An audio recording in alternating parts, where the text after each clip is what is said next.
कभी कभी जब मेरी क्लास होती है तो वो मना नहीं करेगा, तुम ऑन कर लिया, लेकिन ये नहीं कि तुम सुबह 6 बजे आ गए, घर में गर्मी लग रही सर चालू कर दो यहीं सोएंगे, ये नहीं, 5-10 मिनट पहले चला लिया करो। पूरी बात मिलते जाओगे। और जितने बच्चों ने इसमें पेट दिया, किसने पेट दिया है, कितने लोगों ने पेट दिया है? हम एक सर की क्लास खत्म होने के बाद रुकेंगे। बेटा पहले इंग्लिश की हो गई है, तुम्हारा दुर्भाग्य। अब इसमें मैं कुछ नहीं कर सकता, मैनेजमेंट का ही निर्णय है, ठीक है। कल हम पढ़ रहे थे क्या, पर्सोनिफिकेशन। एक बच्चा नया है, बेटा मैं अभी वो वीडियो अपलोड नहीं है, आज मैं कर दूंगा, तो उस वीडियो को देख लेना, फिर इसको ये भी अपलोड होगा, फिर इसको देखना तो ज़्यादा बेहतर समझ में आएगा। हल्के में थोड़ा सा 5 मिनट रिवाइज करा देगा। पर्सोनिफिकेशन हमने क्या पढ़ा था, बताओ कौन बताएगा? पर्सोनिफिकेशन पे 5 मिनट कौन बोल लेगा, हाथ ऊपर कर दो। 5 मिनट के वो ज़्यादा थोड़े ही होते हैं। अच्छा बताओ क्या होता है पर्सोनिफिकेशन? किसी नॉन लिविंग बीइंग को as a living being deal करना ही क्या है, पर्सोनिफिकेशन है। और ये हम यहाँ नाउन के अंदर क्यों पढ़ रहे हैं, क्योंकि हमको पता है लिविंग बीइंग के साथ हमने क्या सीखा है आज तक बचपन में, लिविंग बीइंग के साथ किसी भी चीज की पोजीशन दिखाने के लिए अपॉस्ट्रोफी एस का यूज करना है। और नॉन लिविंग बीइंग इसी के उल्टा जब होगा तो नॉन लिविंग बीइंग के लिए हम क्या यूज करते हैं, ऑफ का यूज करते हैं। वही घिसा पिटा एग्जांपल, अगर हम लिख दें फैंस ब्लेड, पंखे का पर, तो वो क्या हो जाएगा, गलत होगा, आपका क्या कर दोगे, ब्लेड ऑफ फैन। इसी को हम थोड़ा सा एडवांस लेवल पे लेके चले थे कल। और उसी तरीके से मान लो हम लिखें क्या, राम्स का, ठीक है, तो ये हमारा क्या हो जाएगा, सही हो जाएगा रीजन बीइंग, क्योंकि वो लिविंग बीइंग है और ये हमारा नॉन लिविंग बीइंग है। इतनी बातें हमको बचपन में ही 4th-5th क्लास में पढ़ा दी जाती हैं इंग्लिश के अंदर, ठीक है, कोई दिक्कत वाली बात नहीं। लेकिन यहाँ पे क्यों पढ़ना है, यहाँ पे इसलिए पढ़ना पड़ता है, पेपर आपको डायरेक्ट ये नहीं पूछेगा, पेपर आपसे जो इश्यू बनाता है वो क्या बनाता है, पर्सोनिफिकेशन का। पर्सोनिफिकेशन मतलब वहाँ पे हम नॉन लिविंग बीइंग को as a living being deal कर लेते हैं। फॉर एग्जाम्पल मैंने कल 1-2 एग्जाम्पल आपको कराए थे, मुझे 2 एग्जाम्पल बताओ जल्दी से, सोच के, कुछ नहीं, आपको कंठस्थ होने चाहिए, एटलीस्ट 2 एग्जाम्पल। मैं पर्सोनिफिकेशन की बात कर रहा हूँ, मैंने हिंदी में शुद्ध निखालिस नहीं खालिस बताए थे। मौत की गोद में सोना, दैट मीन्स गोद मौत की नहीं होती, किसी महिला, किसी माँ की गोद की बात की जाती है, ठीक है। तो मौत को हम कैसे डील कर रहे हैं, एक फेमिनिन जेंडर की तरह, एक इंसान की तरह। तो यहाँ पे ये क्या हो गया, पर्सोनिफिकेशन का एग्जाम्पल। दूसरा, भारत तेरे टुकड़े होंगे, न्यूज़ सुना ना, तो वो जहाँ JNU आता है तो फिर वही चीजें, देश में आदमी कुछ भी बोल सकता है।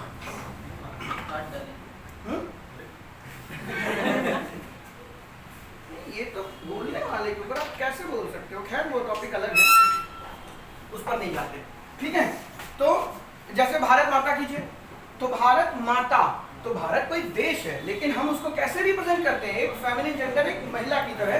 तो यहाँ पे वो क्या हो गया, किसी कंट्री को, किसी देश को। एक गाना मैंने कल सुना, सो रहा ये जहां, जैसे ही वो कान में पड़ा तुरंत खटका लो, एक और पर्सोनिफिकेशन का एग्जांपल, सो रहा ये जहां। कल ऐसे ही शाम को चले तो छुट्टी का माहौल था 4 दिन की, तो कान में लीड लगा के निकले, मैंने चलो गाने हुए सुनते हुए चलते हैं, और 90s के लगाए थे, तो उसमें जो गाना एक आया दिमाग में, सो रहा ये जहां, मुझे तुरंत खटका, कल की क्लास में ये एग्जाम्पल बनना चाहिए क्या, जहां मतलब शहर को कह ले, कंट्री को कह ले, या लोगों को कह ले, तो क्या कंट्री सो रही है, this country is sleeping, this town is sleeping. अगर पेपर में आपको ये सेंटेंस दिख रहा है, दिस टाउन इज स्लीपिंग, ये शहर सो रहा है, ठीक है। तो बेटा शहर ने कभी बिस्तर लगाया, खटिया डाली और मार कंबल अपने ऊपर डाल लिया, नहीं, कौन सो रहा, वहां के लोग सो रहे हैं। दैट मीन्स यहाँ पे इस टाउन को कैसे पीपल की तरीके से डील किया जा रहा है। तो ये भी एग्जांपल किसका है, पर्सोनिफिकेशन का, ठीक है। तो अमूमन आप जान गए होंगे पर्सोनिफिकेशन क्या चीज है, जब भी किसी नॉन लिविंग बीइंग को as a living being deal करें। एक एग्जांपल ये हो गया, दूसरा हमने बात की थी किसकी, मौत की गोद, प्रकृति की गोद, और कुछ एग्जांपल तो नहीं बन रहे दिमाग में, और बताए होंगे मैंने कल। पर्सोनिफिकेशन के एग्जांपल क्या थे, अरे याद करो, कितना बढ़िया याद आया है, ये बाइक मेरी जान है, और फिर पता चला मंडप में पिताजी ने वही बैठा दिया, बेटा हेडलाइट के ऊपर तुम सिंदूर लगा रहे हो, ठीक है, क्योंकि तुमने क्या कहा, बाइक तुम्हारी जान है। अब वो बात अलग है, पिताजी के सामने कौनो जान का नाम ले लो तो पहले उसी जान को मारेंगे, इसके बाद बात होगी। ठीक है, तो पर्सोनिफिकेशन आपको क्लियर कट समझ में आ गया। अब इसको पेपर में कैसे पूछा जाता है, हालांकि इसकी डिटेल कल हम कर चुके हैं। पर्सोनिफिकेशन के लिए कहां से यूज होंगे, 4 चीजें बेटा। हाँ, ये मैंने पूरा नहीं पढ़ाया था। फर्स्ट आपका था क्या, प्लेस। सेकंड बच्चे क्या था, टाइम। थर्ड आपका था सेलेस्टियल बॉडी। आपको एज इट इज बुक में ये लिखा हुआ दिखाई देगा, सेलेस्टियल बॉडी। और फोर्थ हमारा क्या था, इडियम एंड फ्रेज। बुक लिखती है क्या कि अगर प्लेस है तो आप उसके साथ बकायदा अपॉस्ट्रोफी एस यूज कर सकते हैं। अगर बच्चे टाइम है तो आप उसके साथ अपॉस्ट्रोफी एस यूज कर सकते हैं। अगर कोई सेलेस्टियल बॉडीज है, सेलेस्टियल क्या होता है मैं यहाँ नहीं बताने वाला, पिछला वीडियो देखिएगा उसमें डिस्कस कर चुके हैं। सेलेस्टियल बॉडीज हैं तो उसमें भी आप अपॉस्ट्रोफी एस का यूज करेंगे, और ईडियम फ्रेज है तो उसमें भी अपॉस्ट्रोफी एस का यूज करेंगे। बट हमने जो पढ़ा बचपन में वो क्या पढ़ा कि हमेशा अपॉस्ट्रोफी एस का यूज किसके साथ करना है, लिविंग बीइंग के साथ करना है। तो बेटा क्या हमारा प्लेस, कोई जगह जिंदा है, नहीं है। टाइम जिंदा है, नहीं है। सेलेस्टियल बॉडीज, सेलेस्टियल बॉडीज का मतलब ये मान लीजिए थोड़ी देर के लिए फ्लोटिंग ऑब्जेक्ट जो आकाश में घूम रहे हैं। फ्लोटिंग ऑब्जेक्ट का ये मतलब नहीं कि आपने बारिश में अपनी नाली में नाव चला दी, वो भी तैरता ही हुआ है, लेकिन ये नहीं, जो इस दुनिया के ना हो, नैसर्गिक कहते हैं इनको, जो इस दुनिया की ना हो, हाँ वो किसी भी चीज में यूज कर सकते हो। ठीक है, और इडियम फ्रेजेस सब लोग जानते हैं, मुहावरे और दुर्गोक्तियां। तो इन सब के साथ apostrophe s according to the book लग सकता है, लेकिन हमने जो पढ़ा कि ये लिविंग बीइंग है सॉरी, जो लिविंग बीइंग है उनके साथ अपॉस्ट्रोफी एस का यूज करते हैं, नॉन लिविंग बीइंग के साथ अपॉस्ट्रोफी एस का यूज नहीं करते। अब पेपर में ऐसा क्या होता है या क्यों होता है कि आप प्लेस के साथ भी अपॉस्ट्रोफी एस लगा देते हैं। आपने बुक पढ़ी, आप बुक से ये सारी बातें रट के चले गए। ठीक है, आपको पेपर में दिखाई दिया क्या, दिल्ली पोल्यूशन, सबसे ज्यादा पोल्यूशन मेरे को वहीं लगता है, 3 साल में दिमाग खराब कर दिया था। ठीक है, दिल्ली पोल्यूशन पेपर में लिख के आ गया। अब आपके मन में आया कि यार ये एरर में आ सकता है कि इसको ऐसे लिखूं मैं, पोल्यूशन ऑफ दिल्ली। हिंदी में कोई फर्क नहीं पड़ने वाला, दिल्ली का प्रदूषण ही आप कह रहे हैं, ये भी है और ये भी है। अब आपको वहां पे एरर मिल गई तो कैसे चेक करेंगे भाई, दिल्ली क्या है, नॉन लिविंग बीइंग। दिल्ली क्या है, नॉन लिविंग बीइंग, तो 100% क्या सही होना चाहिए ये, और ये क्या होगा हमारा गलत होना चाहिए। लेकिन यहाँ पे रोल किसका है, पर्सोनिफिकेशन का, और आपकी बुक का भी। बुक ने भी कह रखा है कि प्लेस के साथ हम क्या लगाएंगे, अपॉस्ट्रोफी एस का यूज करेंगे। तो दिल्ली एक जगह ही तो है, तो आपने कहा मैंने तो भैया मैं याद करके आया हूँ, मैं इसको सही करूंगा और इसको गलत कर दूंगा। ठीक है, आपने ये किया, कोई दिक्कत वाली बात नहीं। फिर एक पेपर में ये आया, आपने कर दिया। अगली बार उसमें आ गया क्या, मैंने कल एग्जांपल किसका दिया था, इंडियाज माउंटेन। अब पेपर में ये लिख के आ गया, यार इंडिया छोड़ो दिल्ली ही ले लेते हैं। हालांकि दिल्ली में तो मेरे को नहीं लगता माउंटेन होगा, नदी है कोई, नदी ले लो, कुछ भी ले लो यार, मान लेते हैं थोड़ी देर के लिए। वहां पे लिख के आ गया क्या, हम ज्योग्राफी नहीं पढ़ा रहे, दिल्ली इज माउंटेन। अब आपने एक पेपर में या एक बुक में या एक एग्जाम्पल में ये बात पढ़ी थी कि शहरों के साथ यानी कि जगह के साथ आप आंख बंद करके अपॉस्ट्रोफी एस का यूज कर सकते हैं, क्योंकि ऐसा बुक में मेंशन है। तो अगर आप ऐसा करेंगे यहाँ पे जाके तो आपके मार्क्स क्या हो जाएंगे, 0। रीजन क्या है बेटा, ये नहीं कह रहा हूं मैं कि शहर के साथ अपॉस्ट्रोफी एस लगता है। जब शहर को as a living being deal किया जाएगा, या कहें तो कि शहर पर्सोनिफिकेशन का एग्जांपल दे रहा होगा, वहां पे आप क्या करेंगे, अपॉस्ट्रोफी एस का यूज करेंगे, अदरवाइज नहीं करेंगे। इस सेंटेंस में पोल्यूशन जो था वो शहर का नहीं होता, किसका होता है, लोगों का होता है। जैसे मैंने कहा ना, सो रहा ये जहां, तो शहर नहीं सोता है बेटा, लोग सोते हैं। तो वो गाना भी किसका एग्जांपल है, पर्सोनिफिकेशन का। वैसे ही ये वर्ड पोल्यूशन किसका है, दिल्ली का है। तो दिल्ली धुआं नहीं छोड़ रही, लोग छोड़ रहे हैं। तो इसकी वजह से आपने इसमें पर्सोनिफिकेशन लगा करके जगह को, ये जगह के लिए नहीं लगा हुआ, ये किसके लिए लगा है, लिविंग बीइंग के लिए लगा हुआ है। लेकिन आप वहां पे प्लेस को as a living being deal कर रहे थे। लेकिन नीचे वाले सेंटेंस में माउंटेन दिया गया, और माउंटेन किसी इंसान का हो सकता है क्या, असंभव। तो माउंटेन है वो तो जगह पर ही लगेंगे, जगह पर ही होंगे। तो माउंटेन अगर जगह पर होंगे तो क्या ये पर्सोनिफिकेशन का एग्जांपल है, नहीं है, इसलिए ये गलत हो जाएगा। आपको इसको कैसे लिखना होगा, माउंटेन या माउंटेन कुछ भी कर लो, दिल्ली।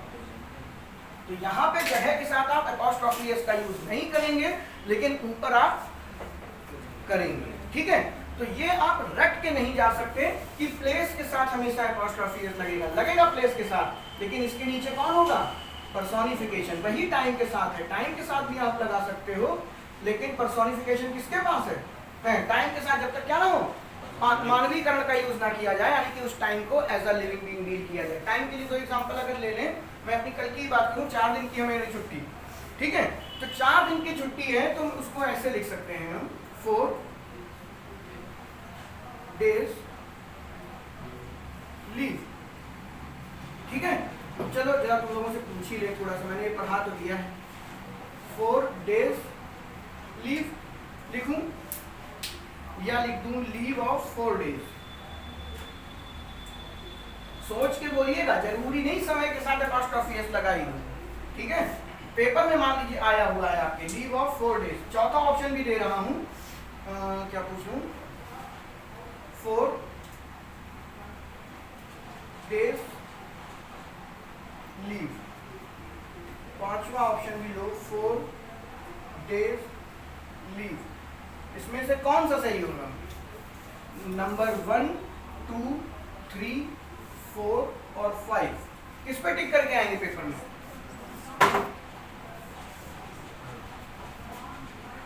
बताओ, 3 नंबर। वो नहीं आया है, कहाँ गया सौरभ, ये भी छुट्टी बोलता है।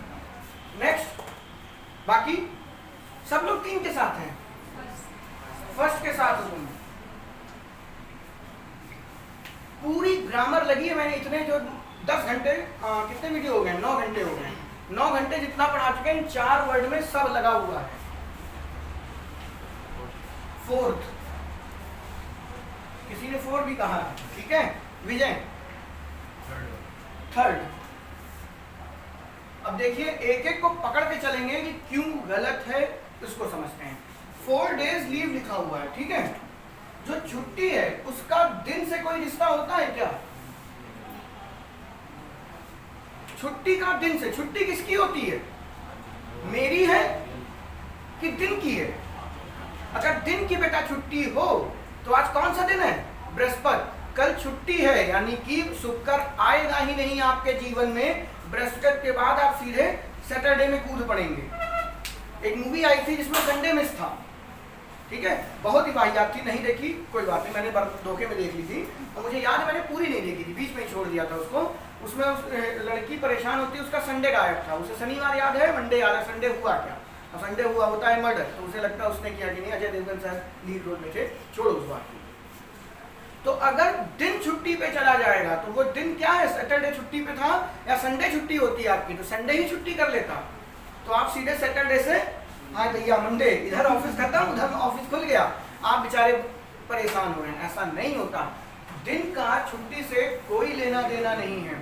अगर दिन का छुट्टी से कोई लेना देना नहीं है, यानी कि इनके बीच में रिलेशन नहीं है, और इनके बीच में अगर रिलेशन नहीं है तो आपको रिलेशन लगानी पड़ेगी, और रिलेशन लगाओगे तो कैसे लगाओगे, अपॉस्ट्रोफी एस लगा के या ऑफ लगा के। जो बच्चा नया है एक ही बैठा हुआ, बेटा ये लाइन जो मैंने बोली वो आपको नहीं क्लियर होगी जब तक आप पीछे के 4 वीडियो नहीं देखोगे, ठीक है। लेकिन जो पुराने हैं वो तो क्लियर है कि ये बिना, अरे वही चंपाकली की अंगूठी वाला उदाहरण है ये, कि बिना रिलेशन दिखाए ये टर्म सही नहीं हो सकता, यानी कि ये पहला तो आपका गलत था। नेक्स्ट आते हैं 4 days लीव, ये तो सभी जानते हैं क्या, 100% गलत होगा क्योंकि ये हिसिंग साउंड को बना रहा है। डेज में भी सा है, यहाँ पर भी साउंड सा का है, और आगे भी जा रहा है सा का साउंड, यानी ये हिसिंग साउंड बनाएगा, यानी सेकंड तो हमारा एलिमिनेट था पहले से ही। थर्ड में आए लीव ऑफ 4 days। अब फिर वही बात, ऑफ किसके लिए लगता है, नॉन लिविंग बीइंग के लिए, और दिन तो बेटा सबके ही मरे हुए होते हैं ना, तो ये नॉन लिविंग बीइंग के लिए तो ये सही हो सकता है। ये 2 बहादुर लोग थे, एक तो विजय बहादुर और दूसरा बहादुर कौन था, वो पीछे वाले सज्जन। तो लीव ऑफ 4 days, बेटा ये 110% गलत है, क्योंकि मैंने इसका आंसर यही दे दिया कि छुट्टी इंसान की होती है, दिन की नहीं। तो अगर आप दिन की छुट्टियों की बात कर रहे हैं तो वो लिविंग बीइंग की तरीके से डील हो रहा।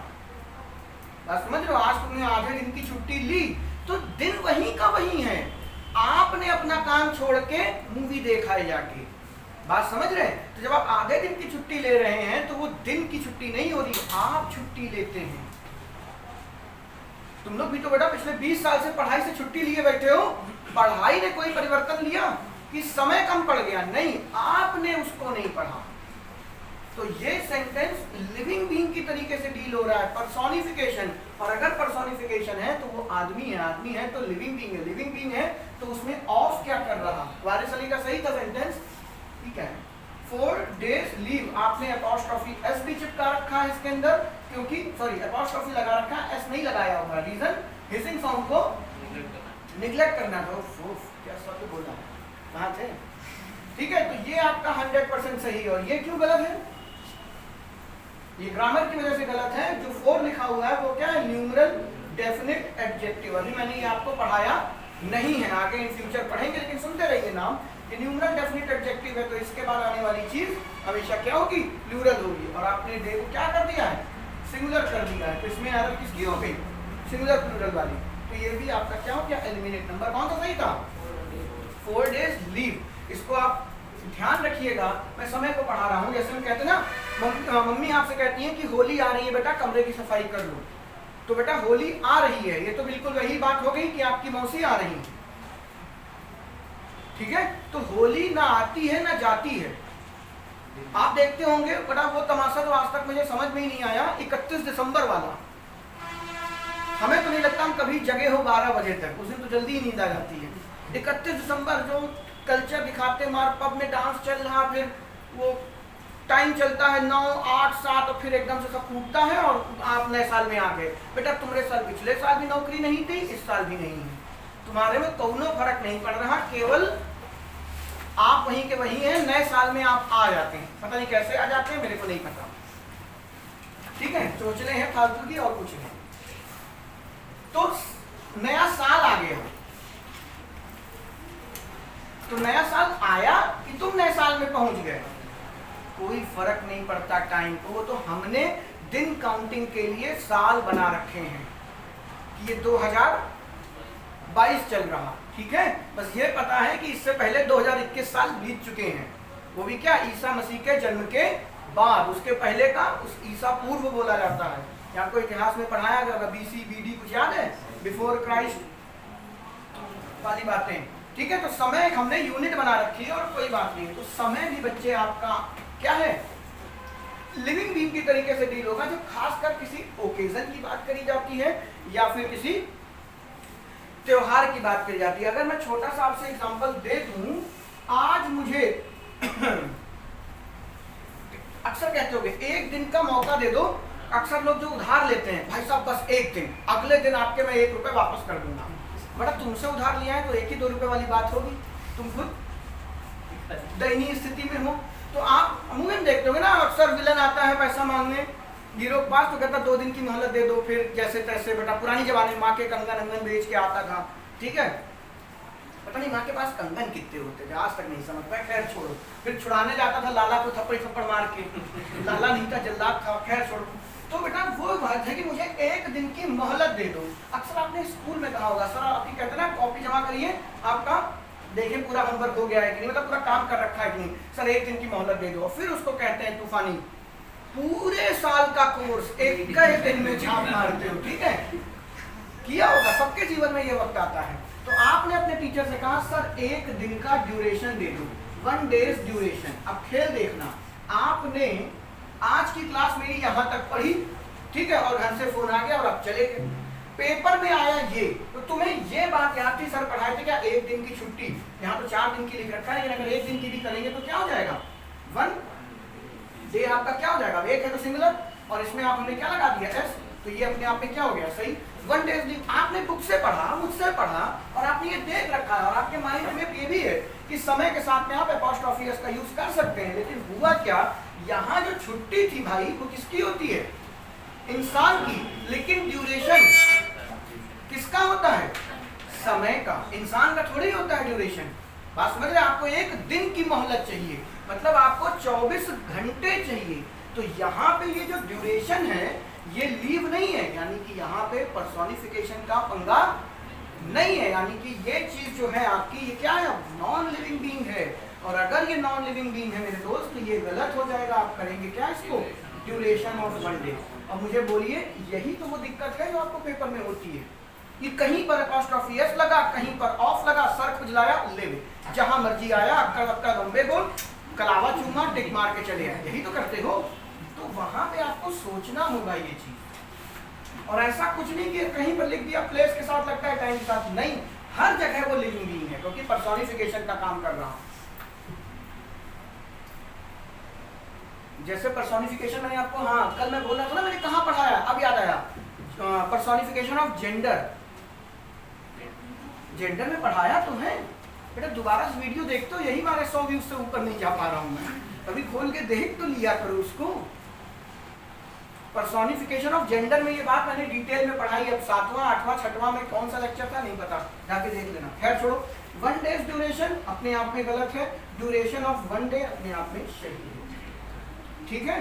क्यों सही है? क्योंकि ये नॉन लिविंग बीइंग है। लेकिन 1 days leave, Holi occasion, Holi का त्योहार आ रहा है, तो होली का त्योहार आ नहीं रहा बेटा, आ तो बेटा तुम्हारे घर में खर्चा रहा है, ठीक है, पुताई कराओ, कम से कम 8-70-80 हज़ार रुपए से, अगर आपका घर 1200 स्क्वायर फीट में, तो 70,000 रुपए से कम नहीं लगता पुताई में। तो ये आपके क्या कर रहे हैं, खर्चे आ रहे हैं, ना कि त्योहार आ रहा है। लेकिन हम बोलते क्या है, दिवाली आ रही है, तो कोई भी त्योहार है, क्रिसमस आ रहा है, न्यू ईयर आ रहा, तो ऐसे टाइम पे अगर उसमें आप अपॉस्ट्रोफी एस लगा रहे हैं तो वो सही है, क्योंकि आप आने की बात कर रहे हैं। आते जाते कौन है, हम ही लोग तो हैं, इंसान ही तो हैं, लिविंग बीइंग तो आते हैं, तो वहां पे वो सही होगा। लेकिन अगर ऐसा कुछ लिखा हुआ है जहां पे इंसान से उसका लेना देना नहीं है, तो वहां पे आप अपॉस्ट्रोफी एस का यूज नहीं करेंगे। उम्मीद करते हैं कर लोगे, ठीक है। ये जहां कहीं भी दिखाई दे क्या, प्लेस, टाइम, सेलेस्टियल बॉडी और ईडियम फेजेस, वहां पे आपको ये पर्सोनिफिकेशन की लॉलीपॉप चखनी है। चिपकानी किसको है? तुम चखोगे तभी तो आंसर दोगे। चखना इन द सेंस, चखना, मैं वर्ब की बात कर रहा हूं बेटा, कई लड़के यहाँ नाउन पकड़ चुके हैं। अगर आप नाउन और वर्ब में अच्छा सा डिफरेंस जानते हैं तो मेरे इस व्यंग का अर्थ समझ गए होंगे। चखना ये वर्ब थी, और आप जो सोच रहे हैं वो नाउन है, ठीक है। अंतर देखिए, ग्रामर कितनी खूबसूरत सी चीज है, एक ही शब्द में दोनों को निपटा दे रहा। चले आगे, एग्जांपल हटा रहा हूं।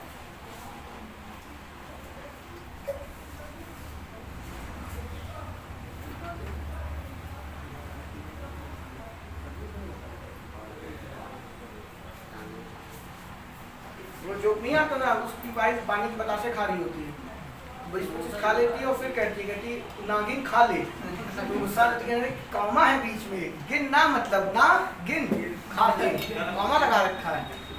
तो ऐसे लोग होते हैं जो जीवन सरवाइव कर जाते हैं। अगर भाई का दिमाग ना चलता तो भाई कहीं खत्म था, ठीक है, उसी दिन उसका अंत निश्चित था। लेकिन थोड़ा सा समझदार आदमी रहो, ठीक है। आगे बढ़ते हैं। सेलेस्टियल बॉडी, बेटा सेलेस्टियल बॉडी भी अपने आप में क्या होती है? सेलेस्टियल बॉडी मतलब जो इस दुनिया के नहीं है, सूरज, चांद, सितारे, ये कब हुए तुम्हारे, ठीक है। लेकिन आप नहीं, आप ये डीके बहुत मारी होंगी, अब नहीं, अब तो व्हाट्सएप का जमाना है, लड़कियां भी प्रैक्टिकल हो गई हैं, लेकिन पहले तुम्हारे लिए चांद सितारे तोड़ लाएंगे, ठीक है। किसने किसने ये प्रेम पत्र में लिखा है? नहीं विजय, ऐसा इतना तो मुझे भरोसा है, इसने कभी हिम्मत नहीं की होगी। है कोई हमारे बीच में वीर बहादुर तुम्हारे लिए चांद सितारे तोड़ लाऊं? ये भी कौन सा एग्जाम्पल है फिगर ऑफ स्पीच का? हाइपर बोल फेंक रहे हो तुम बेटा, बस ठीक है। फिर पता चला बगल वाले खेत से 2 आम तोड़ के लाने थे, तब सूझ के आए हैं वहां से, इतना मारे गए हैं 2 आम के पीछे, ये चांद सितारे तोड़ के लाने वाले थे। खैर छोड़िए, तो मेरे दिमाग में थोड़ा फर्क कहाँ से सूझी, हाँ चांद सितारों से। तो सेलेस्टियल बॉडी मतलब नैसर्गिक, किसी की सुंदरता के लिए भी यूज किया जाता है। अगर आपने लिटरेचर इंग्लिश पढ़ा होगा, मतलब इंग्लिश लिटरेचर पढ़ी होगी, तो आपने देखा होगा बहुत सारे पोएट ने सेलेस्टियल ब्यूटी यूज किया है वर्ड। सेलेस्टियल मतलब जो इस दुनिया का ना हो, ठीक है। और वैसे इस दुनिया का कौन नहीं है बेटा? सूरज, चांद, सितारे, लिख लियो, पूरा ज्योग्राफी नहीं पढ़ा देना हमको, ठीक है। तो इनको भी हम अपने जीवन में कैसे यूज करते हैं? Living being. एक एग्जांपल देके बताओ। तुम्हारे सितारे गर्दिश में हैं, तुम्हारे सितारे गर्दिश में हैं। अरे एक सोनी लिव पे एक वेब सीरीज है,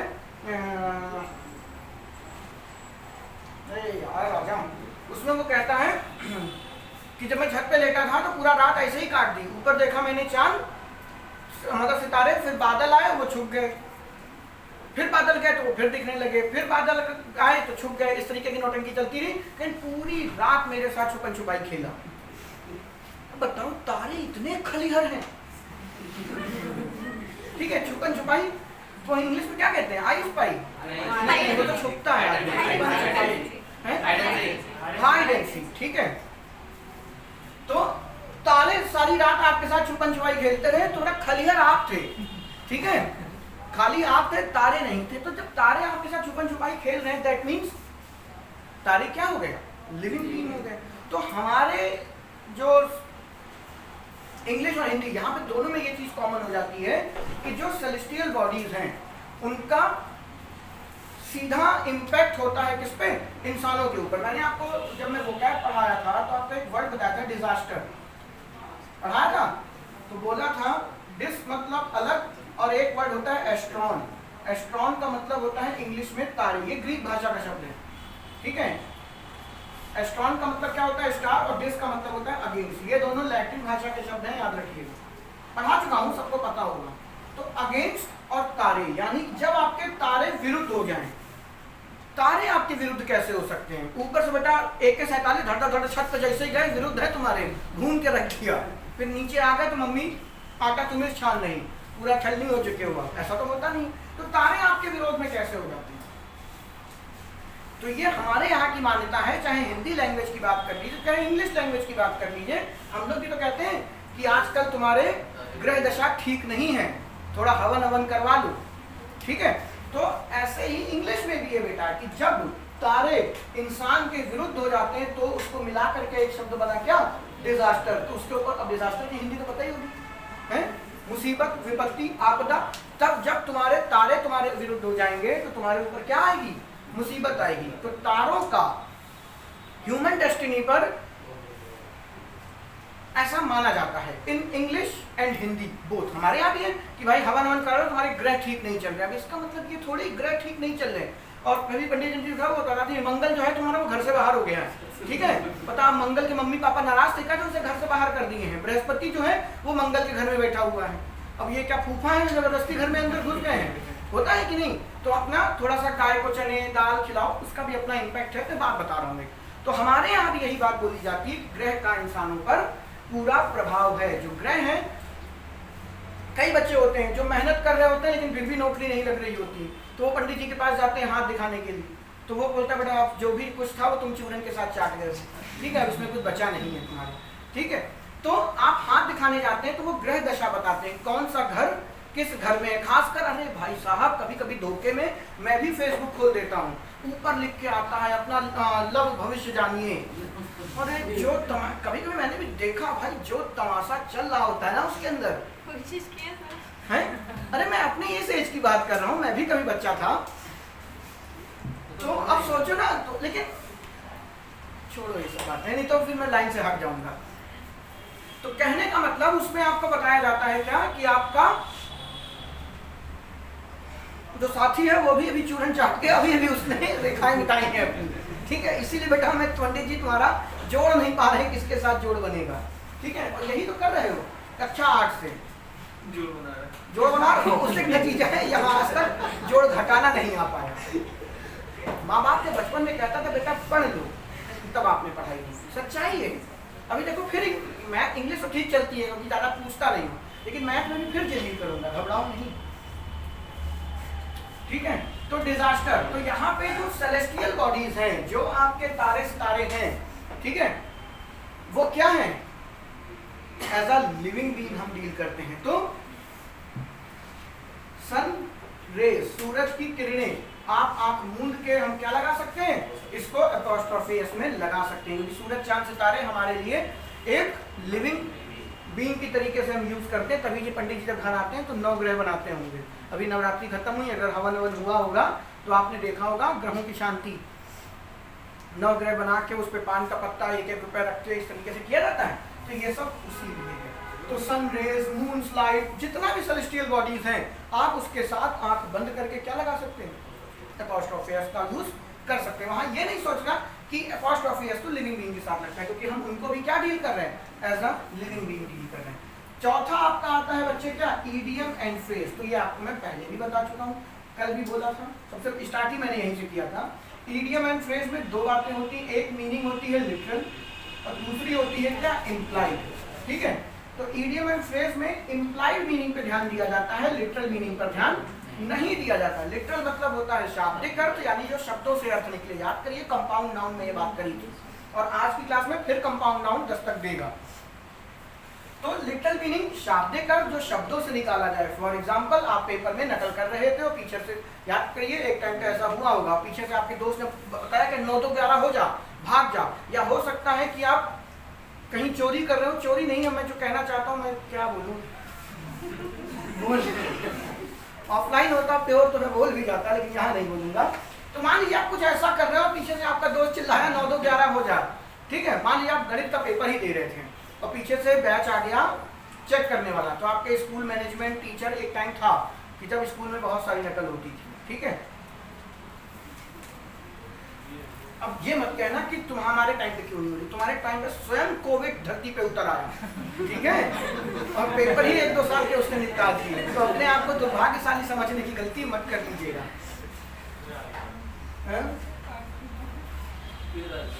नींद आ गया होता है,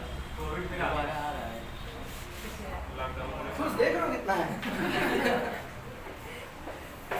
कहाँ था, क्या बोल रहा, अरे कोविड मतलब कोविड तो एग्जाम्पल था। हाँ, 9 2 11 होना। तो आप मैथमेटिकल इसको जोड़ रहे हैं, 9 + 2 11 होता है। लेकिन अगर आप ईडियम बोल रहे हैं उसकी, तो इसका मतलब क्या होता है, रन अवे, भाग जाना। तो यही होता है शाब्दिक अर्थ और लिटरल मीनिंग और उसके भाव में, इम्प्लाइड मीनिंग में। तो ईडियम फ्रेजेस जो होती हैं वो लिटरल मीनिंग से नहीं जानी जाती। नाच ना आवे आंगन टेढ़ा, अंग्रेजी में बोलते हैं bad carpenter squirrel with his tools. ठीक है, मतलब नाच ना आवे आंगन टेढ़ा मतलब डांस खुद करना नहीं आता, दोस्त किसको दे रहे हैं, प्लेटफॉर्म को दे रहे हैं, अरे यार ये थोड़ा टेढ़ा है, हम कर नहीं पा रहे। इंग्लिश में बोलते हैं bad carpenter quarrel with his tools. जो बुरा कारपेंटर हिंदी में बढ़ई जो होता है, मतलब जो लकड़ी काम करे, वो अपने औजारों से ही लड़ता रहता है। तो जो औजारों से ही लड़ रहा है, कह रहे तुम ठीक से चल नहीं रहे हो। मैं अपने घर का किस्सा बताऊं, मेरी बेटी इधर दीवार खोद के खाना शुरू कर दी, अब उसकी दवा लेके आए। तो कमरे में कोई नहीं था, गाने चल रहे थे, वो अपना मस्त मिट्टी खा रही थी। मैं जैसे ही पहुंचा, वो तुरंत एकदम से चौंकी और फिर जानते क्या करी, दीवार को मार रही है। तो मेरे मुंह से क्या निकला, हाँ बेटा ये तुम्हारे मुंह में जबरदस्ती घुस रही होगी। वो मेरे सामने क्या बिहेव कर रही कि ये जबरदस्ती मुंह में घुसी जा रही, हम कुछ नहीं कर रहे हैं। ठीक है, तो यही होता है bad carpenter quarrel with his tools. और उसके ऊपर जो पन्नियां नहीं थी सब सीधी करने लगी, हमने कुछ किया ही नहीं, जबरदस्ती मुंह में आ गई। और फिर मैं थोड़ी देर बैठा रहा, फिर गई उसमें से निकाल के लाई, तुम भी खाओ। और बच्चे हैं, उसको लगता है हमने इसको दिया नहीं इसलिए ये गुस्सा कर रहा है, मुझको भी ला के देखिए, दोनों लोग साथ में खाएंगे। मेरे घर में हो जरा सी है, लेकिन अकल देखो खैर। हाँ, ये तो है गुण, उसमें सारे मेरे हैं। Bad carpenter quarrel with his tools, तो वो अपने टूल से ही लड़ाई करता रहता है। तो क्या आप इसकी कौन सी मीनिंग निकालेंगे, बढ़ई की लड़ाई चल रही है, कि आप ये कहेंगे कि एक ऐसा व्यक्ति जिसमें अपने आप में एबिलिटी तो है नहीं, लेकिन फिर वो दोष दे रहा है। फॉर एग्जाम्पल, आप लोग दोष दे रहे हैं, अरे पेपर पता नहीं कहाँ से बना था, अरे पेपर वहां से बना था जहां से तुमने कभी पढ़ा ही नहीं, पढ़ा तुमने नहीं है, दोष एग्जामिनर को दे रहे हो। तो ये एग्जाम्पल वहां भी चला जाता है। एक a dog in the manger, Modi ji का फेमस डायलॉग, ना खाऊंगा ना खाने दूंगा। ठीक है, अ डॉग इन द मैंगर। अब ये तुम इसकी लिटरल मीनिंग निकालोगे तो मैंगर में कुत्ता, लेकिन उसका इम्प्लाइड मीनिंग क्या है, ना खाऊंगा ना खाने दूंगा। मतलब मैंगर उसको बोलते हैं, नांद को बोलते हैं, जिसमें गाय भूसा खाती है। अब उसमें कुत्ता बैठा हुआ है, तो कुत्ता तो भूसा खाएगा नहीं, और कुत्ता बैठा है तो गाय भी खाएगी नहीं। तो कुत्ता क्या कह रहा, ना खाऊंगा ना खाने दूंगा। तो ये कहावत है, ये ईडियम है आपकी, जिसका मतलब होता है कि अगर आप लिटरल मीनिंग निकालने जाएंगे तो वो गलत हो जाएगी, इम्प्लाइड मीनिंग। अब बात आते हैं, जिन चीजों की शाब्दिक अर्थ से हमें लेना देना ही नहीं है, उसके भाव से लेना देना है। ठीक है, तो अगर वो चीज, वो वर्ड नॉन लिविंग बीइंग भी है, तो क्या हम उसको नॉन लिविंग बीइंग डील करेंगे? नहीं करेंगे, क्योंकि हमें उसके शब्दों से लेना देना ही नहीं है। For example, at a stone throw, यही एक घिसा पिटा मेरे को याद रहता है। तो यहाँ पे कंफ्यूज नहीं होना है कि स्टोन तो सर पत्थर होता है, ठीक है। क्यों? क्योंकि ये पत्थर की मीनिंग दे ही नहीं रहा, ये एक ईडियम है, ये इम्प्लाइड मीनिंग दे रहा है, यानी कि इसके शब्दों के अर्थ से हमें किसी भी प्रकार का कोई लेना देना नहीं है, ठीक है। इसी में एक एग्जांपल याद आ रहा है, कोर्ट्स ऑर्डर। तो बेटा कोर्ट तो क्या है? एक भवन बना हुआ है, ठीक है। अब कोर्ट में सब छुट्टी चल रही है, आप देखते होंगे गर्मी में छुट्टी हो जाती है 1 आध महीने की, तो कोर्ट में छुट्टी चल रही है, तो बेटा कोर्ट में जो मैकेनिज्म गलत वर्ड है, जो मशीनरी लगी है, क्या वो अपने आप ऑर्डर निकाल रही है? नहीं ना, आदमी ही तो निकालते हैं, लेकिन हम उसको बोलते क्या है? कोर्ट। तो कोर्ट भी यहाँ पे अपने आप में क्या है? लिविंग बीइंग की तरीके से डील होगा कि कोर्ट आदेश दे रहा है, तो कोर्ट ऑर्डर भी अपने आप में क्या है? सही है। आज के बाद जहाँ कहीं ये बला आपको दिखाई देगी तो एक बार देखिएगा जरूर, नॉन लिविंग बीइंग के साथ भी ये लगा है, तो चेक जरूर करिएगा पेपर के अंदर, क्या वो सेंस पर्सोनिफिकेशन का तो नहीं है, अगर है तो वेल एंड गुड, नहीं है तो जैसे कि अभी हमने ड्यूरेशन पढ़ा, जैसे कि अभी हमने पढ़ा इंडियाज माउंटेन, वहां पे आप उसको माउंटेन ऑफ इंडिया कर देंगे, ठीक है। ड्यूरेशन ऑफ टाइम कर देंगे, टाइम्स ड्यूरेशन नहीं होगा, लेकिन one day leave, Holis occasion, ये सब आपके लगाए जा सकते हैं। इतनी बात क्लियर होगी, आगे बढ़े नेक्स्ट पार्ट।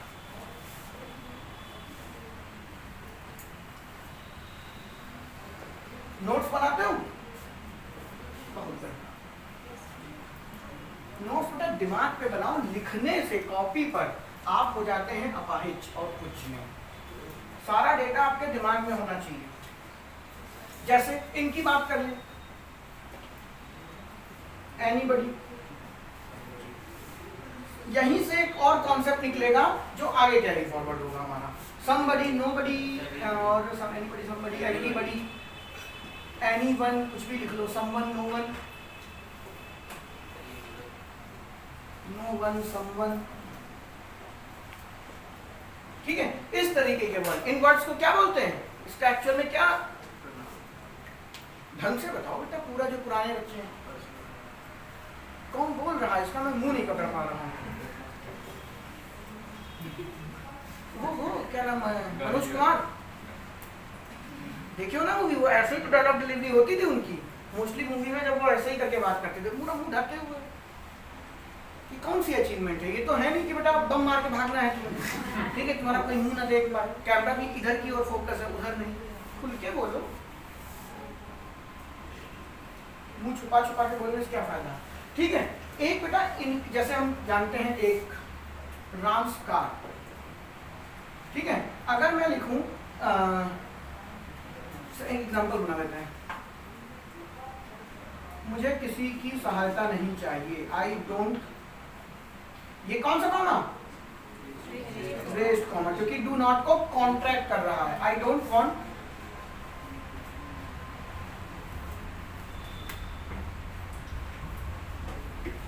एनीबडी हेल्प, मुझे किसी की सहायता की जरूरत नहीं है, I don't want anybody's help. तो बच्चे ये एनीबडी लिखा हुआ ठीक है तो ये भी कोई इंसान ही, एनीबडी, नोबडी, समबडी, समवन, है तो इंसानों के लिए यूज किया जाता है ना। तो ये भी बच्चे अपने आप में क्या है, एक लिविंग बीइंग की तरीके से डील हो रहा। तो लिविंग बीइंग की तरीके से डील हो रहा, तो इसमें अपॉस्ट्रोफी एस लगाने में हमें कोई दिक्कत वाली बात नहीं है। लेकिन कभी कभी ऐसे लिखे जाते हैं, I don't want anybody else help, मुझे किसी और के सहायता की जरूरत नहीं है, क्योंकि जिसकी सहायता चाहिए थी वो मिल गई। ठीक है, एक एग्जांपल बताता हूँ, आप समझ जाएंगे। आपने सनी देओल की घातक मूवी देखी है?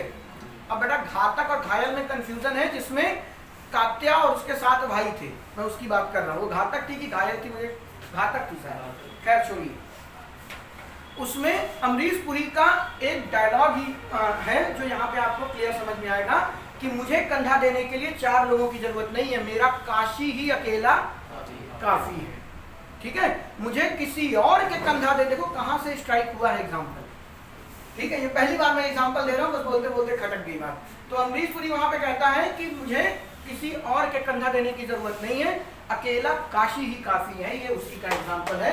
अब मैं कंधा देने की बात है, मुझे किसी और के मदद करने की जरूरत नहीं है, जब एनीबडी का मतलब होता है इसमें कि कोई नहीं चाहिए, लेकिन एनीबडी एल्स का मतलब होता है कि एक उसके पास है, अब इसके अलावा उसको और कुछ नहीं चाहिए। मैं साथ साथ इसका मतलब भी बताता चल रहा हूँ, ठीक है। कई बार टीचर आपको क्लास में बोलते हैं, एक मैंने पूछा जिसको नहीं समझ में आ रहा है क्वेश्चन करो, एक ने पूछ लिया, फिर बोलते हैं क्या एनीबडी एल्स, मतलब इसको छोड़ करके बाकी कोई बचा है कि नहीं, ठीक है। एल्स का मतलब ये होता है। अब इसी में हम बात करेंगे मार्केट कामयाब। एग्जाम्पल क्लियर हो गया? कल तो नौकरी ना लगी तो कैसे पढ़ाओगे? नहीं बेटा, ऐसा नहीं है। बहुत सारे टीचर ऐसे, अपने सब्जेक्ट में परफेक्शन होने का मतलब ये नहीं है कि आपको नौकरी ही लग जाए। पहली चीज, आपको अगर सीजीएल पास करना है तो 2 में परफेक्शन चाहिए, मैथ्स और इंग्लिश। बाकी रीजनिंग जो आपके टीचर पढ़ा रहे हैं मोर देन सफिशिएंट है। एसएससी में इतना ज्यादा वेटेज नहीं है, वेटेज है मतलब इतना कठिन नहीं है, आप थोड़ा थोड़ा पढ़ते रहिए, क्लियर हो जाएगा साल भर में। वही आपके साथ जीएस को है, जीएस जितना पढ़ाया जा रहा है वो पढ़ते रहिए, लेकिन एक्स्ट्रा एफर्ट जहाँ डालना है वो मैथ्स और इंग्लिश है, क्योंकि मेंस आपका 400 नंबर का वेट रखता है। 400 बहुत होते हैं, प्री तो आपका सिर्फ 200 का ही, इसमें 50-50 है। इंग्लिश में 200 क्वेश्चन 2 घंटे में करने होते हैं, 200 क्वेश्चन 2 घंटे में, तो गारंटी है आप 1 घंटे में 1 घंटे 10 मिनट में इंग्लिश के 150 सवाल कर लेंगे। मेरा ये स्पीड होती थी, 1 घंटे 10 मिनट में 150 सवाल खत्म। फिर जो बचता था वो पैसेज बचता था, तो आराम से लोट के इत्मीनान से लगाए, पैसेज एंड क्लोज टेस्ट। बाकी ये one word substitution, idiom, phrases, active voice, narration, error 20 number की होती है। पहले इंग्लिश सीख लो बेटा, ग्रामर आनी चाहिए। मैंने अभी आपको नरेशन जब पढ़ाया था तो यही बात तो बताई कि कुछ नहीं है, सिर्फ टेंस अगर आपको क्लियर कट पता है तो आपको अपने आप पता चल जाएगा कि ये अगर V2 है, पास्ट है, तो उसको 1 लाख पीछे फेंक दो, यानी पास्ट ऑफ पास्ट कर दो। और आपको पता है पास्ट ऑफ पास्ट क्या होता है? परफेक्ट होता है। तो बदले आपको रटना कुछ है ही नहीं। ये इसलिए बताया कि आप प्लेस को रटना नहीं कि प्लेस के साथ हमेशा अपॉस्ट्रोफी लगता है। रीजन जान लीजिए, आपका क्लोज टेस्ट, कॉम्प्रिहेंशन, ये सब आधे घंटे की चीजें हैं, बस थोड़ी सी ट्रिक्स इस्तेमाल होती हैं, वो भी सेकेंडरी है। प्राइमरी आपका ग्रामर पोर्शन ही है। लेकिन आपको आज तक यही क्लियर नहीं हुआ तो फिर वहां तक क्या है? खैर, तो एनीबडी एल्स क्लियर है? एनीबडी और एनीबडी एल्स में क्या डिफरेंस है? ठीक है। अब यहाँ पे मेरी बात समझिएगा, यहाँ से एक कॉन्सेप्ट और निकलेगा, सबको पता होगा, सबने बुक में पढ़ रखा है। अपॉस्ट्रोफी यहाँ लगता है बच्चे की, यहाँ एल्स में लगता है। मेरा रीजन है क्यों। अगर आपको इसका रीजन पता है ऐसा हम क्यों करते हैं, तो अगला कॉन्सेप्ट आपको बहुत आसान हो जाएगा। अगला है, अगला इसके बाद क्या करा दूं? हाँ, कंपाउंड याद रखना, कंपाउंड मिस ना हो जाए। कंपाउंड के बाद स्प्लिट पोजीशन, ठीक है। पहले इससे निपट लेते हैं।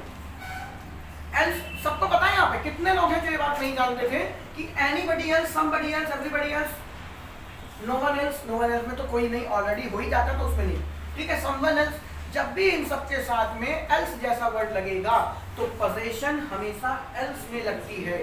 ये बात आपको बुक में भी लिखी हुई है, इसमें कोई दिक्कत वाली बात नहीं। मेरा सवाल है क्यों?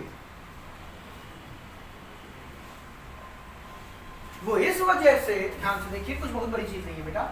जब आप लिखते हैं राम्स कार, ठीक है, तो राम अपने आप में क्या है? नाउन है, ठीक है। आपने नाउन वन मान लेते हैं, वन क्या एक ही तो है, तो नाउन में आपने अपॉस्ट्रोफी एस डाला, बगल में उसकी पोजीशन लिखी, ठीक है। क्लियर है बात? अब जैसे हम कहें कि ये मार्कर मेरा है, तो इस पे हक दिखाने के लिए मैं क्या कह रहा हूँ? मेरे पास तो होना चाहिए। अब मैं ये कहूँ तो फला जो शर्मा स्टेशनरी है उसके यहाँ जो मार्कर रखे हैं वो सारे मेरे हैं, कोई मतलब बनता है बात का? नहीं। तो जिस पे आप अपना हक दिखा रहे हैं वो आपके पास में होना चाहिए। इसीलिए कहते हैं ना, डिस्टेंट रिलेशनशिप कामयाब नहीं होती, हक कम पड़ जाता है, ठीक है। खुद देख रहे हो कितनी, लेकिन हमारी तो सर बगल वाली रिलेशनशिप कामयाब नहीं हो पाई। पिताजी पता चल गया जो मारे गए हैं हम लोग, बगल वाले तो घर ही बेच के चले गए, फिर ऐसा लड़का बर्दाश्त से बाहर है, ठीक है। तो आपकी तो नजदीक की भी नहीं टिकी, वो अलग बात है। लेकिन डिस्टेंस रिलेशनशिप इसीलिए कहते हैं क्योंकि रिलेशनशिप में सबसे जरूरी क्या आ जाता है? पोजीशन। भाई अब क्या नाम है तुम्हारा? अभिषेक। अभिषेक के मम्मी या पापा, तुम्हारा नाम क्या? नवेंदु को थोड़ी ही मारने लगेंगे, भाई आपके दोस्त ने चाहे जितनी गलत हरकत की हो, तुम पीटोगे बेटा तुम ही, बस तुमसे कहा जाएगा कि अब उसके साथ दिखे अगर तो दोनों टांगे तोड़ देंगे, लेकिन उसको कुछ नहीं कहते, क्योंकि हक किसका है? हक किस पर है बेटा? तुम्हारे ऊपर। तो हक जो है, जो पोजीशन है, वो नजदीक वाले पर ही दिखाया जाता है। यानी याद रखिएगा, आपको जिसकी भी पोजीशन दिखानी है, अगले के लिए हम ग्राउंड तैयार कर रहे हैं, जिसकी भी पोजीशन दिखानी है वो उसके पड़ोस में ही होना चाहिए। क्या होना चाहिए? पड़ोस में, बगल में लिखा होना चाहिए। अब बात बताइए, हेल्प किसकी लेनी है?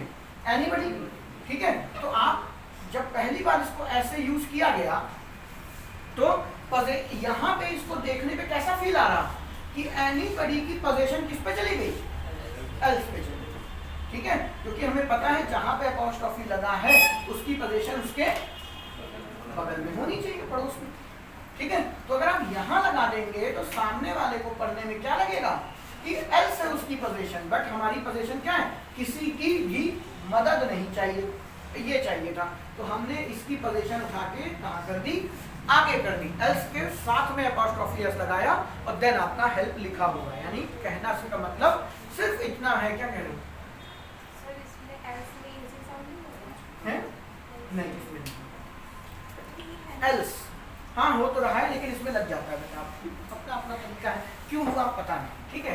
एक बार एल्स बोल के देखो, एल्स अपने आप में हिस्सा हो रहा है। तो एक बार और वही बॉस वाला रूल समझ लो कि जिसकी पैंट ऑलरेडी गीली हो चुकी है, अब और क्या गीला करेगा, जो होगा वो पीला ही होगा।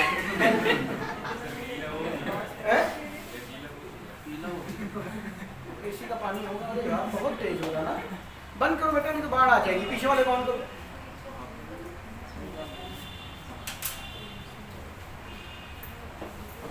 और ये कुछ चल भी जैसे नहीं रहा है ना, कुछ ठंडा भी नहीं कर रहा है, प्राण पखेरु हो जाए बेटा। पीछे पास तो यहाँ से रेंज में नहीं है, ठीक चला लो थोड़ी देर तो राहत मिली। बंद कर दो, बंद कर दो। पाइप है ना थोड़ा ऊपर गिर लो, पानी नहीं गिरेगा।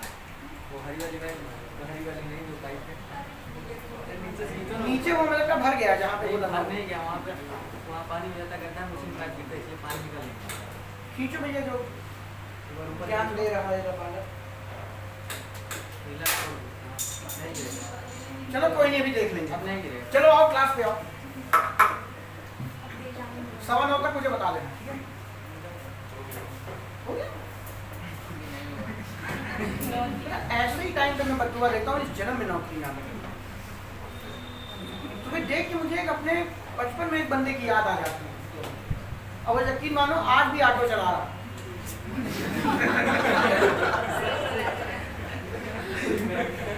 वो एक चीज कहता था कि तुम मेरे बारे में कुछ मत बोला करो, और एक बार मुझे इतनी झल्लाहट लगी तो मैंने बोला। कभी कभी मेरी बात, कभी कभी नहीं, 90% जो दिल से निकलता है वो लगती है। भाई आज भी आपको चला रहा, कहो तो तुम्हारी सी बात कर ले, कंडक्टर खाली हो गया, ऑटो में भी कंडक्टर रख लिया। अच्छी बात बोलेगी, तो तुम्हारी हरकतें हैं, तुम उनको बोलो तो क्या फायदा? मैं भी ऐसे ऐसे पढ़ाऊंगा, हरकतें ही आपकी ऐसी। हमें एक चीज बार बार बोलूंगा बेटा, आप जिस स्टेज पे हैं, हो सकता है आपको अपने माँ बाप की बात गलत लग रही हो, लेकिन 10 साल बाद आप पछताएंगे। जैसे मैं आज कह रहा हूँ ना, बचपन में माँ बाप बोलते थे पढ़ लो, नहीं पढ़ा, आज यहाँ बैठे हो, उस टाइम उनकी बात गलत लगती थी। आज वो आपसे जो कह रहे हैं वो आज आपको गलत लग रही होगी, लेकिन 10 साल बाद फिर कहोगे यार वो वाली बात सही। तो जरूरी नहीं है कि आग में उंगली डालकर ही महसूस किया जाए कि आग जलाती है। अगर पिताजी बोल दिया आग से आग जलाती है तो काहे अपनी उंगली डाल के उसमें जल के देखना चाहते हो। लेकिन आजकल की जनरेशन का सबसे बड़ी समस्या ये, करके देखेंगे। अरे माँ बाप जब बोल रहे हैं इस चीज को, आपका टीचर बोल रहा है, तो जरूरी है आग में, पहले बोल दिया आग में बेटा हाथ जल जाएगा, कैसे पहले डाल के देखें, फिर बेचारा वही आदमी पट्टी कराने लेगा। ये इस जनरेशन के साथ की दिक्कत है। पढ़ो, समझ में आई बात? एल्स के साथ क्या करेंगे आप?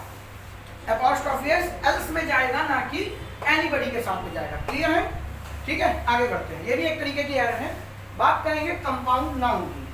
कंपाउंड नाउन मैंने पता नहीं चौथे या 5वें लेक्चर में आपको पढ़ाया था, लेकिन क्या पढ़ाया था उसका? कंपाउंड नाउन क्या होता है, क्यों होता है, उसमें हाइफन की क्या इंपॉर्टेंस है और बताया था कंपाउंड नाउन का प्लूरल कैसे होता है। जो बच्चे ये नहीं क्लास मिस किए हैं यूट्यूब पे जाइए दोबारा से देखिएगा। अब मैं उसके आगे की बात करूंगा, वो नहीं डिस्कस करने वाला है यहाँ पे। ठीक है, कंपाउंड नाउन की पोजीशन कैसे होगी आज हम ये पढ़ेंगे। ठीक है, कंपाउंड नाउन क्या होगा, वही एक घिसा बेटा। सबसे पहला ब्रदर इन लॉ, हाइफन जरूर लगाइएगा। अगर आप बिना हाइफन के लिख रहे हैं आपके मार्क्स कट सकते हैं, और ये पेपर में एरर में नहीं आता। आपका एक पेपर होता है क्या, रिटन, वहां पे ये सब चीजें नोटिस की जाती हैं। ठीक है, कि आपने ऐसे लिख रखा है, ये गलत है। हाइफन बहुत इंपॉर्टेंट चीज है। हाइफन क्या बोलता है इसका, कि इसकी मीनिंग क्या है, इम्प्लाइड है, लिटरल नहीं। हर वो चीज जिसमें हाइफन लगा है उसकी मीनिंग इम्प्लाइड होगी। जो नए हैं वो जाके पुराने वीडियो देखें। आइए बात करते हैं। अब इसका मुझे प्लूरल करना है। एक बार पहले प्लूरल बता ही दे रहा हूँ थोड़ा सा। प्लूरल करने के लिए बताया था हमेशा इंपॉर्टेंट वर्ड में प्लूरल करेंगे। ये नहीं कि आप उठा के लॉज में ऐसे लगाए दे रहे हैं, इनमें भी लगाए दे रहे हैं, इसमें भी लगाए दे रहे हैं। ठीक है, इतने सारे साले हैं तुम्हारे, ये सब में ऐसा लगा रखा है। ठीक है, 15 साले हैं। ठीक है, तो जब भी जाते हो ससुराल दोनों कटोरी तोड़ के ही भेजते हैं तुम्हारे। ठीक है, हरकतें ही ऐसी। ठीक है, तो ब्रदर इन लॉ का अगर प्लूरल करना है तो बच्चे किसमें प्लूरल करेंगे हम, जो इसका मेन वर्ड होगा। तो ऑब्वियस सी बात है, मेन कौन है बच्चे, ब्रदर्स इन लॉ। अब बेटा तुम गए हो मान लो अपनी ससुराल, ठीक है, तुम गए हो अपनी ससुराल और वहां भाई तुम्हारा साला। अब ऐसा क्या एग्जांपल बनाने जो, ठीक है, तुम्हें अपने घर आना है और तुम्हारी गाड़ी मान लो पंचर हो गई, तो तुमने अपने साले से कहा कि मुझे अपनी कार दे दो। ठीक है, तो ब्रदर इन लॉ की ये जो खुराफाती एग्जांपल दिमाग में आया था वो ज्यादा हो जाएगा, तो कार ही ले लेते हैं। ब्रदर इन लॉ की कार, तो अब पोजीशन तो दिखानी पड़ेगी। ऐसा तो है नहीं बड़ा साले को मोड़ करके तुमने गाड़ी बना दी। तो ब्रदर इन लॉ की कार में आपको पोजीशन दिखानी है। बात समझिएगा, यहां लगाएं कि यहां लगाएं। अभी सिंगुलर कोई बनाते हैं कि यहां लगाएं, किस पे लगेगा, क्यों, क्या बोल, हाँ अभी अभी मैंने पीछे कहा ना, मैं आगे का ग्राउंड बना रहा हूँ। पोजीशन दिखाने के लिए अगर कार की पोजीशन दिखानी है तो उसके नियरेस्ट पार्ट में, इसके नियरेस्ट वर्ड में लगेगा। फॉर एग्जांपल एनीबडी एल्स में लगाया था, देन हमने हेल्प की थी, मतलब हेल्प वर्ड डाला था, तो पोजीशन कहाँ लगेगी, लॉ में लगेगी। ठीक है, अगर मैं कहूँ कि आपके ससुराल में एक गाड़ी थी जो कि आपके साले की थी, तो वो ब्रदर इन लॉस कार हो गई। लेकिन हो सकता है वही कार आपको अपने घर लेके जानी है और वो एक कार उनके पूरी फैमिली की है, मतलब तुम्हारे ससुर जी भी वही गाड़ी चलाते हैं, तुम्हारा साला भी वही चलाता है और साले भी तुम्हारे क्या है, दो। तो वैसा तो है नहीं तुम एक आदमी से पूछोगे और गाड़ी लेके चले जाओगे, सबसे परमिशन लोगे, तो परमिशन उन्होंने कभी ली, पर तुम्हें गाड़ी देगा कौन, फिर बात वही है। ठीक है, तो जब आप सबसे परमिशन लेंगे, मान लीजिए आपके 2 साले हुए, तो अगर 2 साले हुए तो इसको प्लूरल कैसे करोगे, प्लूरल कैसे करोगे, ध्यान सुनिए, प्लूरल किसमें करेंगे, ब्रदर में करेंगे। तो ब्रदर्स इन लॉस कार, ये टर्म अपने आप में क्या हो गया, सही हो गया। ठीक है, आगे आते हैं। बेटा वही तुम्हारा साला कहीं चेयरपर्सन है, घर के अंदर तो साला है लेकिन वहां क्या हो गया, चेयरपर्सन। ठीक है, हाइफन लगा है, कंपाउंड नाउन है आपका। अब चेयरपर्सन भी आपके सारे साले थे, ठीक है, 2 साले थे और दोनों के दोनों क्या है, चेयरपर्सन थे। तो इसका प्लूरल करो, कैसे करोगे, चेयर में प्लूरल करोगे कि पर्सन में प्लूरल करोगे, इंपॉर्टेंट कौन है, कुर्सी के आदमी, आदमी, आपने पर्सन में प्लूरल किया, बात समझिएगा।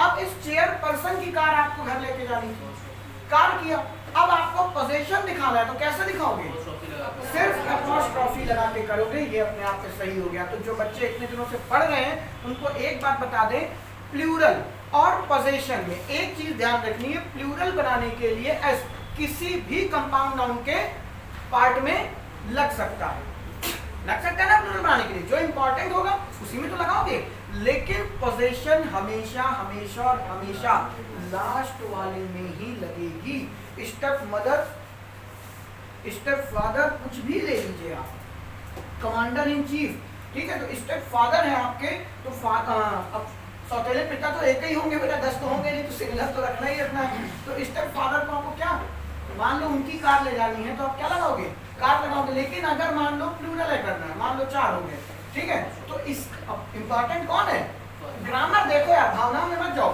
फादर कौन, इम्पोर्टेंट कौन है, फादर। प्लूरल भी इसी में, पोजेशन भी इसी में, दैट मींस सिर्फ apostrophe to avoid hissing sound. अब आपका ये क्या हो गया, सही हो गया। लेकिन इसके साथ ये नहीं था, इसके साथ पोजेशन लास्ट में और इम्पोर्टेंट क्या हो गया, आगे हो गया। तो यहाँ पर भी एस और यहाँ पर भी क्या है, अपॉस्ट्रोफी एस। जो बच्चे नए हैं इसको तभी देखेंगे जब वो कंपाउंड नाउन वाला लेक्चर मेरा पूरा देख चुके होंगे, तभी वो आप डाइजेस्ट करोगे, वरना यहाँ पे क्या हुआ समझ में नहीं आएगा। लेकिन जो रेगुलर क्लास में आई होप उनको ये बात क्लियर हो गई होगी, कर लोगे। प्लूरल और पोजेशन कंपाउंड नाउन में हो सकता है एक ही टर्म में भी हो सकता है अलग अलग में भी हो, वो अपनी अपनी मेरिट के हिसाब से चलेगा। प्लूरल बनाना है जो इम्पोर्टेंट है उसमें बनाइए, पोजेशन बनानी है जो लास्ट में है उसमें बनाइए। अब लास्ट वाले को ही प्लूरल कर रखा है तो सिर्फ अपॉस्ट्रोफी ऐड करेंगे, एस ऐड नहीं करेंगे। क्यों नहीं करेंगे, वही वाली नाटक, पैंट गीली नहीं होनी चाहिए, ठीक है, टू अवॉइड हिसिंग साउंड। वरना घर वालों ने पैंट पीली देखी फिर जो मार मारी, सॉरी गीली देखी जो मार मारी फिर पीली भी कर बैठे हो तुम, तुम्हारा कोई भरोसा नहीं, क्यों विजय? समझ गए बात। ये पोजीशन का एक पार्ट आपका कंप्लीट हुआ। अब पोजीशन थोड़ा और एडवांस वर्ड में ले चलते हैं। टाइम बताइए कि आज ही शुरू करें, नहीं तो फिर एक नया दिन लग गया 9-12। तो ठीक है, आपको अगर कोई डाउट हो तो इसमें पूछ सकते हैं, अदरवाइज कल हम पढ़ेंगे स्प्लिट पोजीशन, कॉमन पोजीशन। ये पढ़ने के बाद यूनिट पढ़नी है, यूनिट पढ़ने के बाद कम से कम 5 लेक्चर होंगे नाउन वोकैब के ऊपर, क्योंकि नाउन की वोकैब भी बहुत बड़ी चीज है। 5-6 लेक्चर हम उसको कवर अप करके देन आपका एंड होगा नाउन। अभी टाइम लगेगा, कम से कम 25 घंटे तो 10 घंटे की तो हो ही गई है ना, ठीक है।